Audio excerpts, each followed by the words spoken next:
किसी ने क्या कमाल की बात कही है कि हीरे की परख जौहरी ही कर सकता है लोहार में।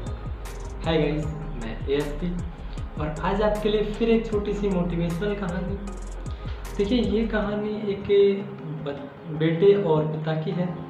यानी पिता और पुत्र में एक संवाद हुआ और उस बेटे ने अपने पिताजी से पूछा कि पापा, मैं अपनी वैल्यू कैसे पता कर सकता हूँ। तो पिताजी ने उसे उसके हाथ में एक पत्थर का टुकड़ा थमाते हुए कहा कि तुम आज बाजार जाओ और कहीं पे भी बोरी बिछाकर बैठना, और अगर तुमसे कोई इस पत्थर की कीमत पूछे तो उसे अपनी 2 उंगलियां दिखा देना। जो भी पूछे तुम्हें बोलना कुछ भी नहीं है, केवल इस तरीके से 2 उंगलियां दिखा देना और इसे बेचना नहीं है किसी को भी। बेटे ने कहा कि ठीक है पिताजी, और वह एक बाजार में गया, वहाँ जाके बैठा।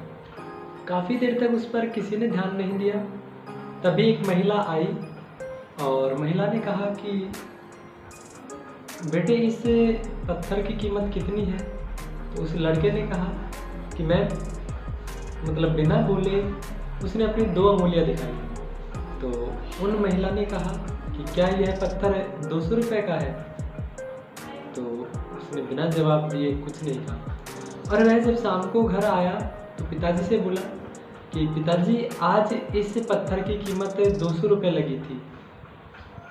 उसने कहा कि कल तुम इसे किसी म्यूजियम में लेकर जाना और वहाँ भी जाकर अगर तुमसे कोई इसकी कीमत पूछे तो केवल अपनी 2 उंगलियां दिखानी है। लड़के ने दूसरे दिन ऐसा ही किया। जब म्यूजियम में देखा किसी ने उसके हाथ में वो पत्थर, तो एक पुरुष ने कहा, एक व्यक्ति ने कहा कि बेटे, इस पत्थर की कीमत कितनी है, और मैं काफ़ी दिनों से इस पत्थर को ढूंढने की कोशिश कर रहा था, आप मुझे इस पत्थर को बेच सकते हो। तो फिर से लड़के ने वही किया, अपनी 2 उंगलियां दिखाई। तो उस व्यक्ति ने कहा कि क्या इस पत्थर की कीमत 20,000 रुपये है। लड़के ने बिना जवाब दिए वहाँ से चल दिया और अपने घर पहुंचकर अपने पिताजी से बोला कि पिताजी, आज इस पत्थर की कीमत एक व्यक्ति ने 20,000 रुपये लगाई है। तो पिताजी ने कहा कि कल तुम किसी जौहरी के पास जाना और वहाँ जाकर तुम में से कोई यदि इस पत्थर की कीमत पूछे तो फिर से वही काम करना। लड़के ने कुछ ऐसा ही किया। जब वह जौहरी की दुकान के बगल में बैठा तो जौहरी की दुकान पर एक दूसरा व्यक्ति आया हुआ था, जो वह भी जौहरी था।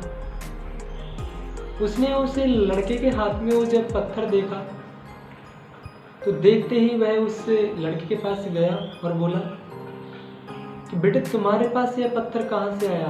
मैं काफ़ी दिनों से इस पत्थर को ढूंढ रहा हूँ, और इस पत्थर की कीमत कितनी है। लड़के ने फिर से वही किया। उसने फिर से अपनी 2 उंगलियां दिखाई और कहा कि इस पत्थर की कीमत यह है। तो उस व्यक्ति ने कहा कि क्या इस पत्थर की कीमत 2 करोड़ रुपए है। लड़का बिल्कुल अचंभित था कि जिस पत्थर की कीमत बाजार में एक महिला ने 200 रुपये लगाई थी, म्यूजियम में 20,000 लगाई, आज उस पत्थर की कीमत 2 करोड़ रुपए लगाई जा रही है। शाम को लौटकर फिर पिताजी के पास आया और बोला कि पिताजी, मुझे कुछ समझ नहीं आया कि क्या बात है। सबसे पहले इसकी कीमत 200 रुपये लगी, फिर 20,000 लगी, और आज इसकी कीमत 2 करोड़ रुपए लगाई है।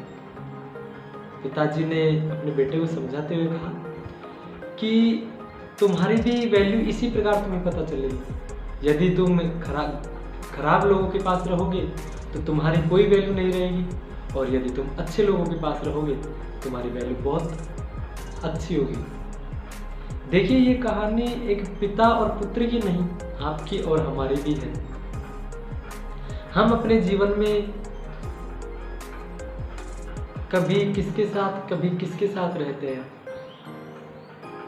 आपकी वैल्यू किसी के लिए इतनी हो सकती है जो आपसे प्यार करता है, वहाँ पे सोच भी नहीं सकते। और कोई व्यक्ति ऐसा भी होगा जो केवल आपका उपयोग करता है, यानी ये समझिए कि उसका काम निकला और तुरंत आपसे दूर हो जाता है। तो आप अपने प्यार करने वालों के साथ रहिए। फिर आखिरी में मैं वही कहूँगा कि यदि हमारी वीडियो अच्छी लगी हो तो हमारे YouTube चैनल ASP टीचर को सब्सक्राइब करें, इन वीडियोज़ को लाइक करें और अपने दोस्तों में शेयर करें। धन्यवाद फ्रेंड्स, थैंक यू।